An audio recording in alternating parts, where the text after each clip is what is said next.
Hello दोस्तों, इस video में हम लोग घन का कुल पृष्ठीय क्षेत्रफल और आयतन निकालना सीखेंगे। सबसे पहले हम लोग देखेंगे घन क्या होता है। बस थोड़ा समय आपका लूँगा और हम घन समझा देंगे होगा क्या। देखिए घन होता क्या है। घन एक ऐसी आकृति होती है जिसकी लंबाई, चौड़ाई और ऊंचाई सभी समान हो। देखिए ये आपकी हो जाएगी ऊंचाई, ये होती है लंबाई, ये चौड़ाई होती है और ये लंबाई होती है। तो इतना आपको ध्यान रखना है कि लंबाई चौड़ाई सब समान हो। आप कहेंगे कि ऐसे मुझे नहीं समझ में आया। अब कैसे? देखिए जैसे ये आकृति है, इसमें लंबाई ये है, चौड़ाई ये है, मतलब अलग अलग हैं। अगर ऐसा हो कि लंबाई और चौड़ाई दोनों बराबर बराबर, जैसे ये इतनी लंबी है तो ये भी इतनी लंबी हो जाए। और ये आपको ध्यान रखना है कि जो घन होता है वो 3D आकृति होती है, मतलब त्रिविमीय आकृति होती है। तो अब हम लोग इसका कुल पृष्ठीय क्षेत्रफल और आयतन निकालना सीखेंगे। देखिए घनाभ का कुल पृष्ठीय क्षेत्रफल और आयतन किस प्रकार निकाला जाता है। इनके लिए आपके पास फॉर्मूले होते हैं। क्या होते हैं? सबसे पहले हम लोग घन का आयतन निकालना सीखेंगे। क्या घन का आयतन? घन के आयतन के लिए आपके पास एक फॉर्मूला होता है जो कि होता है ए क्यूब या भुजा क्यूब। मतलब इसमें कोई भी भुजा क्यूब की जगह आप लंबाई क्यूब ऐसे कर सकते हैं।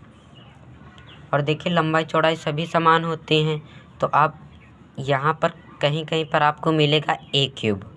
वहाँ ए मतलब लिखा होगा भुजा, घनाभ की कोई भी भुजा। तो भुजा का मतलब है आप लंबाई लें, चौड़ाई लें, ऊंचाई कुछ भी ले लें तो आपका वो भुजा ही माना जाएगा। तो देखिए भुजा क्यूब आप कोई भी यहाँ पर ले लीजिए, या ये वाला ले लीजिए, ये वाला ले लीजिए, ये वाला। आप कहेंगे क्यों हम ये लें? अब देखिए मतलब तो वही है ना, ये भी 8, ये भी 8 और ये भी 8 बराबर तो सभी हैं, कोई भी ले लें। तो हमने कोई भी ले लिया, 8 ले लिया। और इसका क्यूब, 8 के क्यूब का मतलब होता है 8 गुणे 8, 8 गुणे 8, 8 के क्यूब का मतलब होता है 8 गुणे 8। तो और क्यूब लगाए तो एक बार और 8 लिखेंगे, 8 को 3 बार उसी से गुणा कर देना। तो 8 8 64, 64 अट्ठे 512, 512 हो जाएगा। ये आप गुणा कर लीजिए, आपको 64 आया, 8 छंग 48, ऐसे कर लीजिए। 8 बट 64 और 64 में 8 का गुणे करेंगे। 8 चौक 32 के 2 हासिल है 3, अछंग 48, 49, 50, 51। तो देखिए 512 आ गया। तो इसका जो घन का आयतन है 512 आ गया। अब देखिए 512 ये आंसर सही नहीं है। क्यों नहीं सही है? क्योंकि हम जब क्यूब आयतन निकालते हैं तो हम मात्रक क्यूब लिखते हैं। जैसे सेंटीमीटर है तो सेंटीमीटर क्यूब लिखेंगे। ये आपका अब आंसर सही माना जाएगा। आप सेंटीमीटर स्क्वायर भी नहीं लिख सकते, क्योंकि आयतन को हम लोग सेंटीमीटर स्क्वायर में ही मापते हैं। ये ध्यान रखना है आपको।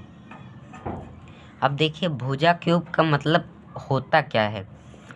यहाँ आपको ऐसा कुछ होता है, लंबाई गुणे चौड़ाई गुणे ऊंचाई।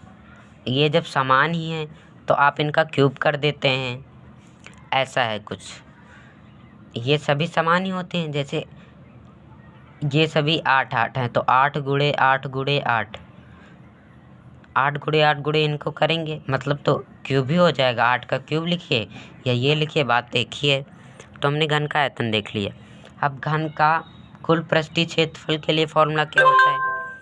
देखिए घन का कुल पृष्ठीय क्षेत्रफल क्या होता है, इसके लिए आपके पास एक फॉर्मूला होता है जो कि होता है पृष्ठीय क्षेत्रफल। फॉर्मूला होता है 6a²। ए मतलब आप लंबाई लीजिए, चौड़ाई लीजिए, ऊंचाई कुछ भी लीजिए, आपको कोई भी एक भुजा रख देनी है। तो हम लोग देखिए बात एक ही है, ये लंबाई भी 8 है, चौड़ाई भी 8 है और ऊंचाई भी देखिए 8 ही 8, सब कुछ 8 8 है। तो आप कोई भी एक ही जगह पर रख दीजिए, रखना पर 8 ही है। तो देखिए 6 ये गुणे में होगा और ए का स्क्वायर मतलब कोई भी रख दीजिए, हम लोग 8 का स्क्वायर कर दिए। तो 6 गुणे 8 64 होता है। 8 के स्क्वायर का मतलब होता है 8 गुणे 8, तो 8 हो जाएगा 64। अब 64 का 6 में गुणा करना है। देखिए 6 चौको 24 हो जाएगा, हासिल आएगा 2 और 6 36 37 38, ये 38 4 मतलब 384।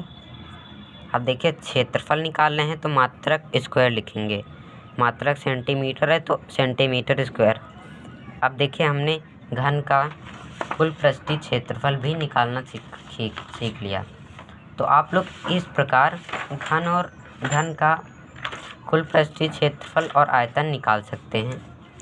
और ये सूत्र आपको ज़रूर ध्यान रखना है कि 6a² और भुजा क्यूब, आयतन का होता है भुजा क्यूब और कुल पृष्ठीय क्षेत्रफल का होता है 6a²। तो आई होप आपको ये वीडियो अच्छा लगा है। वीडियो को अच्छा लगा है तो वीडियो को लाइक और चैनल को सब्सक्राइब कर सकते हैं, जैसा आपका दिल कहे। धन्यवाद।